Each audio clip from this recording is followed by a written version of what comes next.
Can you hit us with the yo-yo? Duh. How can you ever start an FYF without the yo-yo-yo? Do you like that cold open? That would never be a real start of the FYF without the yo-yo-yo. Inappropriate. Well, it would just be like a boring podcast. Did you wake up this morning and said, let's make a junky, boring podcast? Or did you wake up this morning and say, like, let's make the most valuable quality material? Give me that yo. Let's go. Massive entertainment value.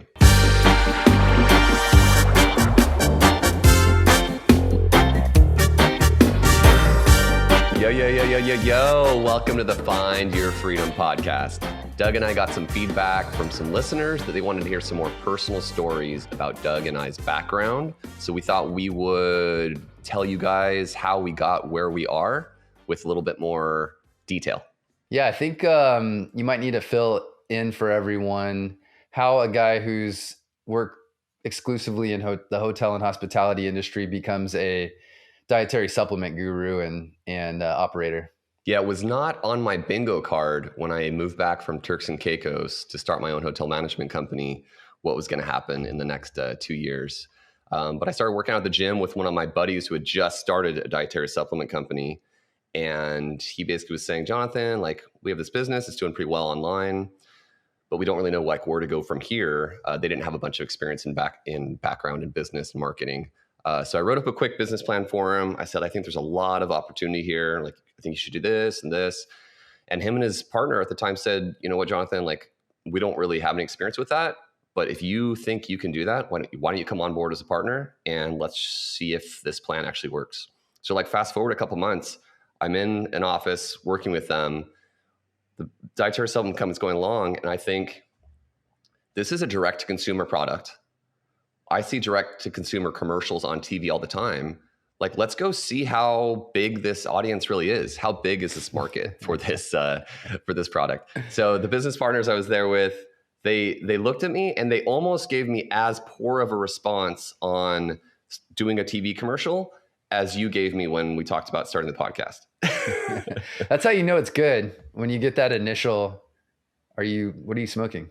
Yeah, it's one of those things because I'd obviously never made a TV commercial and they never even thought about it, or, you know, it wasn't even in the realm of possibilities. But it was one of those things where it's just like, this is such a crazy idea. Like, maybe it might work. And the first thing they said was, well, Jonathan, like, how are we going to make a TV commercial? And I said, I don't know. So we Googled it real quick and we just found a company to make a really quick, like, let's just test the market. I think that's one like good lesson that a lot of entrepreneurs should have is like, let's just try it out. Like, let's just get it out there and let the market tell us, is this a good idea? Wow. So trusty Google comes through again. You got your hits and you did a little quick research, and what happened next? Yeah. So we threw the commercial up and it immediately had like the response that you need. There's like a threshold. You like try and estimate what some KPIs are that are like, wait a second, let me stop you for a second. So you say when we threw the commercial up. So what did that process look like there? You did the Google research, and then you just threw it up. What happened? So it's like one of those funny things. You just kind of figure it out as you're going. It's like, all right, well, let's go get 3 quotes from 3 companies that look reputable online, and we'll choose the one that we think is the best / most affordable, best value. We chose one, put together a quick like testimonial video with what this person specialized in DTC, like direct to consumer stuff. And he's like, here's what I think you should do. And we really just kind of relied on the supposed expert at that time to kind of give us direction. And it's just like one of those risks. You're like, look, this is how much we're going to put towards this. And if it doesn't work out, then we'll probably get some returns. But immediately it showed enough promise not to be super profitable, but at least to say like, this is something we should pursue. And everyone was just kind of blown away. Like, this small mom and pop dietary supplement company making this commercial. And what's crazy, fast forward last year. So we're filming this in January 23. Last year in the 4th quarter, we were having our board meeting with me and the 2 partners in Vegas. And we're at dinner, we're having some drinks, and I'm sitting here and the 2 partners are sitting here. And one of them just looks over my shoulder and just says, look at the TV, Jonathan. So this is now the TV commercial's been on TV for 10 years. I look over, ESPN, boom, there's our product on the commercial. And it was such a cool, like, full circle memory for me that crazy idea was really just spawned from thinking like, all right, what are your options for marketing, right? Direct to consumer, because we weren't ready to go retail at that point. It's like, all right, we got magazines, we got radio, we got TV. That sounds kind of like the big elephant. So like, but when we looked into it, it really, it sounds grandiose and like this is crazy. But when you look into it, it's like, well, it didn't really cost that much to test out a commercial and to do all these things just to see if it was a viable option. And I think that's like what a lot of things. I just had breakfast this morning with a guy who's looking at starting his own company. And it's just like a lot of these things in your head, it's like, that sounds crazy. Like, I can't believe that. But if you just, kind of parse it down, like, well, what's the real risk I have here to test out this idea to see if these real huge aspirations are realistic? It really isn't that big of a deal. And I know your business kind of had a similar start out. You're like, well, let's try it this leg. We have a business plan here, but then it ended up, making a right turn, and then boom, you guys took off. How exactly did that start out? You think that you kind of have to do the business that relates most closely to what you've been doing in your corporate job. Right. Absolutely. And so that just makes the most sense, right? It's the most logical. So when I jumped in and started working with my business partner, January of 2014. So what's that? 9 years now. Our thing was he was dabbling in notes, and I had extensive background in managing non-performing mortgage notes, where we work with the borrower. Can you give our listeners a little bit more background who don't have a lot of experience in real estate and notes? Yeah. So this is a crazy part of the real estate space that I think a lot of people don't know much about, which is there's this whole secondary market where the banks are packaging and bulking non-performing mortgage debt and then selling them off to asset management companies, and then on down the chain. So it starts at the bank, then moves down to the asset management company, then to smaller asset management companies like the one that my partner and I created. So the note is the mortgage. The note and mortgage come together. So the note is the promise to pay. The mortgage is the security instrument that's recorded on the title. All right. So you guys get together. You're like, hey, you were like, hey, this is my specialty. This is my zone right here. This is my bread and butter. This is what I've been doing. And I know we could kill it here. We're going to combine his access to capital and my on the ground skill set. And so we spent the first 6 months bidding on pools and getting nothing. So January, February, all the way through June, we probably put out, I don't know, a couple hundred bids and got zero. So coming into the month of July of that first year, it had been a complete shutout for the whole entire first half of the year. So you're doing all this work, you're doing due diligence on all these properties, and you're literally getting no returns, like not even progress. We're getting nowhere. And where's your head at right now?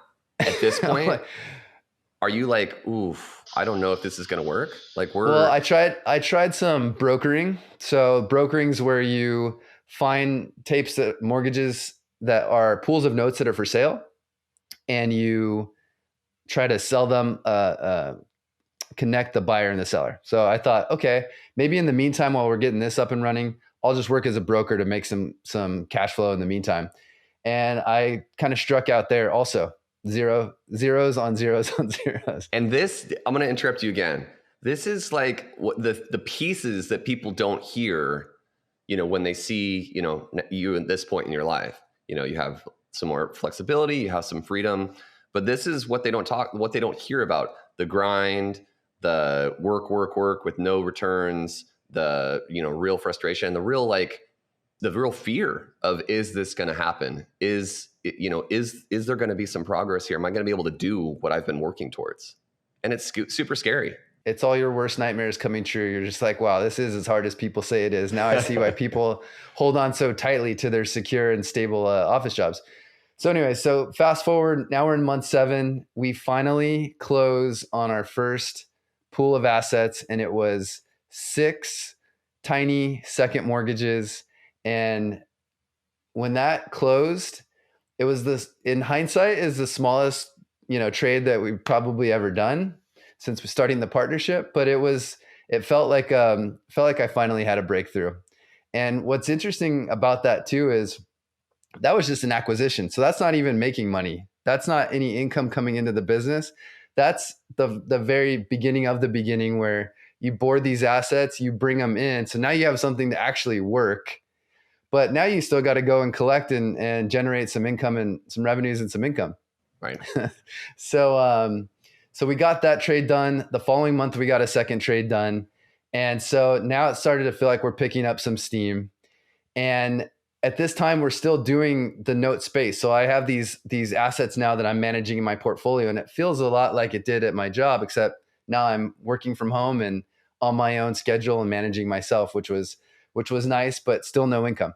And so I would say within 2 or 3 months after that, we met up with our third partner, and then that's when the $1 million business was born. The three of us sat down together, left as partners, which we'll talk about on later episodes. But that's when we really discovered this business model of rent to own, where now we're buying the vacant assets, and then we're creating and setting up an opportunity for lower income, lower credit families to come in and own a home and change their entire future. Yeah, I love that, because like for me, it was kind of like an in-house brainstorming moment that we had about trying the commercial. And for you, you guys were still networking. You were still like figuring out the business, and you were still open to being like talking to different people. Like, what else is out there? What aren't we doing yet? What are the opportunities? And boom, you had this like life-changing moment where you met up with someone who you'd already known and worked with for, I think, over a year. And you're like, wait a minute, this fits right in with what we're doing. And then all of a sudden your business, did a little pivot, and you guys were like off to the races. So what did it look like right after that pivot? That's the perfect word. It was a pivot. We were doing okay. We were starting to see a little bit of success in the lane that we thought we were going to be in. Then we pivot, and it was like a rocket ship. In just the fourth quarter of that year, we acquired 14 homes. And after doing those first 14, which we funded with our own money between the three of us, we felt like we had demonstrated that the business model was working. And then now we were able to go to the huge network of investors that were behind one of my two partners, and we were really able to take the thing to the next level. So 14 assets in that Q4, went on to do probably 50 acquisitions in the following year. And then this past year, just to put it all in perspective, we acquired 114 homes in the 2022 year, just in 1 year. That's incredible. Yeah, I love the trajectory of that. It's such a cool thing, from the like standard entrepreneurial grind that really is what people have that's what people fear when they leave their jobs. These people we talk to, and it's just like, yeah, like it's so scary. I have a salary, and you're just like, yeah, I'm making a good salary. And like the guy I was talking to this morning, it's just like, but to have the salary, but that the equity and the profits are all going to someone else.